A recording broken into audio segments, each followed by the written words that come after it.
What's up guys? Sino sa inyo dito yung nakaabot sa dating Fanny? Sobrang daya at sobrang OP ng Fanny kumpara sa ngayon. Imagine guys ha, maraming umiiyak kasi nga daw na nerf na daw si Claude, si Bea, si Lancelot, si Ling. Pero, hindi pa yata nila alam guys kung paano na nerf si Fanny ng paulit-ulit. I mean, alam ko naman guys na pagdating sa mga heroes, napakadaming pinahina talaga si Munton. Pero guys, kung ikukumpara mo talaga yung Fanny sa ngayon kumpara sa dati, makikita mo talaga yung pinagkaibahan nila.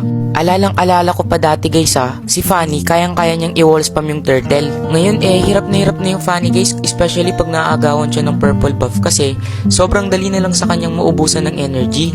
Kaya napakataas ng respeto ko guys, especially sa mga Fanny users. Ilang beses nang binato si Fanny ng nerf guys pero still, part pa rin talaga siya sa meta Isa lang ang ibig sabihin nun guys. Kahit ilang beses man in-nerf si Fanny or pahinain sa current meta, siya pa din ang pinakamaganda at siya pa din ang pinakarina ng mga assassin.